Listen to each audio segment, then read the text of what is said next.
욥기는 42장으로 되어 있는 긴 책입니다. 내용이 절대로 쉽지 않습니다. 상당히 복잡한 구조를 가지고 있는데 이 복잡하고 어려운 구조를 어떻게 단순하게 컨덴세이션, 축약하느냐가 중요합니다. 욥기를 전체 3막으로 보시면 편합니다. 그리고 그 3막에 앞에 프롤로그가 있고 뒤에 에필로그가 있는 구조라고 생각하시길 바랍니다. 그래서 1장부터 3장까지의 내용은 이제 천상에서 하나님과 마귀가 욥을 놓고 이야기하는 장면인데 이것을 하나의 프롤로그라고 생각하시고요. 그래서 욥의 고통이 그려지는 그런 장면이 나옵니다. 그리고 이제 38장 이후에 그 하나의 에필로그인데요. 하나님과 욥이 1대1로 만나는 그 장면으로 아주 강한 인상을 우리에게 남깁니다. 자, 1막, 2막, 3막은 뭐냐? 세 친구가 찾아와서 욥과 길게 논쟁하는 구조가 되어 있습니다. 성경에는 이 트릴러지, 3이 중요한데요. 엘리바스, 빌닷, 소발이라고 하는 세 친구가 나와서 계속 논쟁을 합니다. 이게 3번 사이클로 반복됩니다. 그러니까는 전체 9가지 대화의 구조가 나타나는 거죠. 여러분 구충천이라는 말을 아시죠? 제일 많다라는 숫자가 셋입니다. 그것이 3번 반복되는 겁니다. 그래서 우리가 삼천리 강산, 누가 제보고 삼천리가 아니라 가장 크다는 말입니다. 구충석탑, 그거 제일 많죠. 제일 높다는 뜻입니다. 그래서 욥기도 3명의 친구가 3번씩 논쟁을 합니다.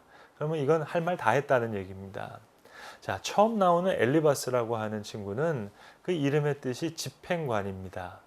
엘리바스가 들고 나온 논리 구조는 뭐냐면 한마디로 인과론입니다. causality. 원인이 있고 결과가 있는 것 아니냐. cause and effect. 원인이 있어서 벌 받는 것 아니냐. 그런 전제가 됩니다. 그래서 이 엘리바스가 3번 이렇게 사이클로 나오는데 구조는 같습니다. 원인이 있으니 결과가 있다는 거죠. 욥의 대답은 뭡니까? 아니라는 겁니다. 이런 일이 없어도 저렇게 될 수 있고 저런 일이 없어도 이렇게 될 수 있다. 욥은 인과론의 사고 구조를 넘어서게 됩니다. 그래서 4장에 엘리바스의 인과론이 나오고 두 번째 사이클로 넘어가면 15장에 다시 나오고 다시 22장에 세 번째 사이클이. 하지만 구조는 똑같습니다. 인과론을 가지고 들고 나옵니다. 두 번째 친구인 빌닷이 들고 나오는 주제의 테마는 정의입니다. 정의.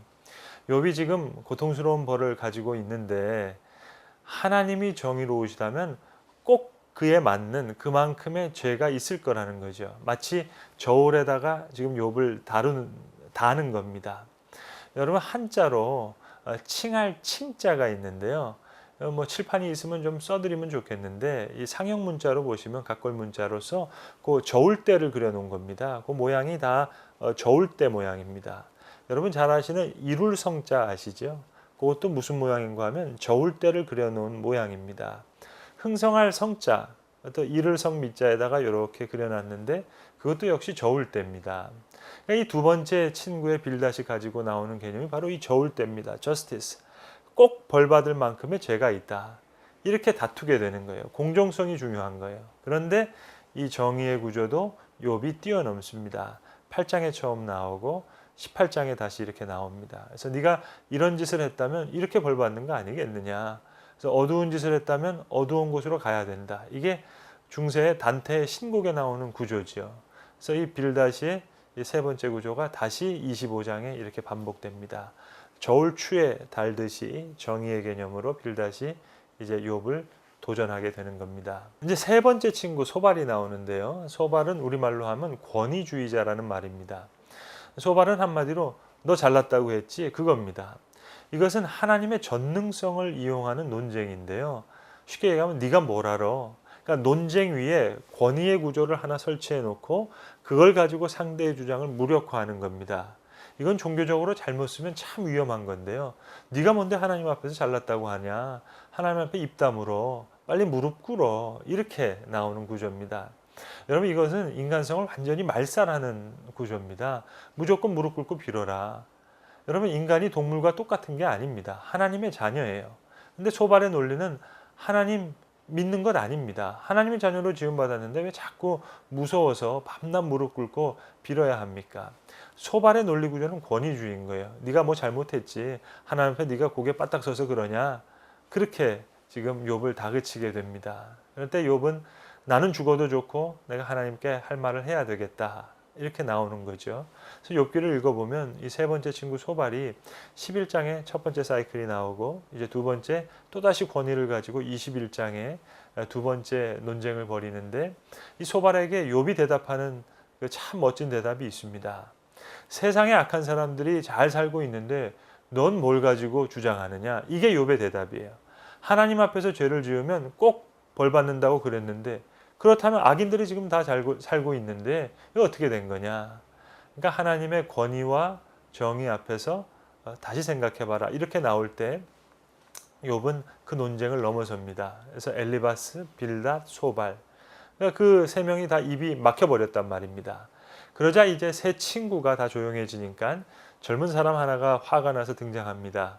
그 인물이 엘리후입니다. 엘리후라는 말 자체가 하나님이 그분이시다 하는 그 뜻인데요.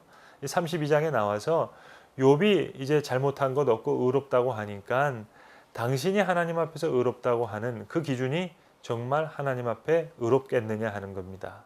자, 여기 논리 구조는 뭔고 하니 인과론도 아니에요. 정의론도 아니에요. 권위가 아니에요.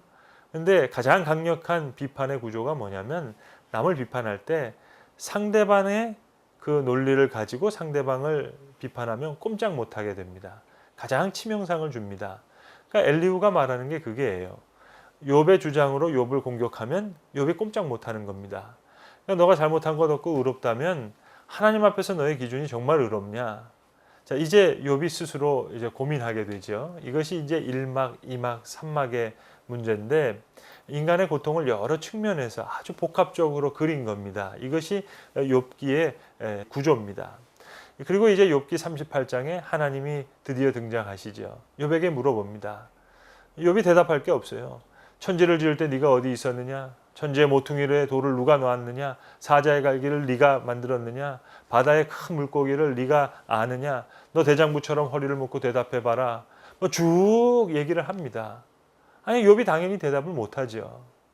그럴 때 욥이 42장에서 아주 기막힌 말을 합니다. 내가 스스로 깨달을 수 없는 일을 말하였고 스스로 알 수 없고 헤아리기 어려운 일을 말하였나이다. 내가 이제 말하겠사오니 주여 들으시고 내가 주께 묻겠사오니 주여 내게 알게 하옵소서. 그러면서 이렇게 고백하죠. 내가 주께 대하여 귀로 듣기만 하였사더니 이제는 눈으로 주를 배움나이다. 자, 이게 무슨 말일까요? 하나님 나타나기만 해봐라. 내가 뭘 잘못했는데 이러시냐. 그런데 보세요. 하나님께서 나타나셔서 그 문제들이 해결됐습니까? 이건 해결된 것이 아니라 해소가 된 겁니다. 문제가 완전히 녹아버리는 거예요. 욥이 겸손해져서 납작 엎드려져서 문제가 해결된 것이 아니라 여러분 하나님의 자녀가 자꾸만 뭐 납작 엎드려서 뭐 손이 발이 들도록 빌고 하나님 잘못했습니다. 그렇게 해결되는 게 아니고요. 욥이 말하는 이 고난의 해소의 구조는 자기가 던진 문제의 답을 얻는 게 아니에요. 해답을 얻어서 문제 해결받는 것이 아니라 문제 자체가 해소됩니다. 녹아 없어진단 말입니다. 그래서 완전히 말이 달라지는 거예요. 내가 전에는 귀로 듣기만 하였었더니 이제는 눈으로 확실히 봅니다. 이제 문제가 없어졌다는 거예요. 문제가 해결된 게 아니라 해소되었다고요. 그러니까 하나님을 만나니까 온전한 욥의 모습이 다시 회복되는 겁니다. 이제 문제가 없어지고 새로운 것이 나오는 거예요. 너는 내 아들이 되고 내가 너 아버지가 됩니다. 그리고 인과도 아니고 정의론도 아니고 권위의 문제로도 해결되는 게 아니라 문제가 완전히 사라지고 새 것이 나오는 거예요. 새 생명이 나오는 겁니다. 온전한 모습으로 회복되는 겁니다.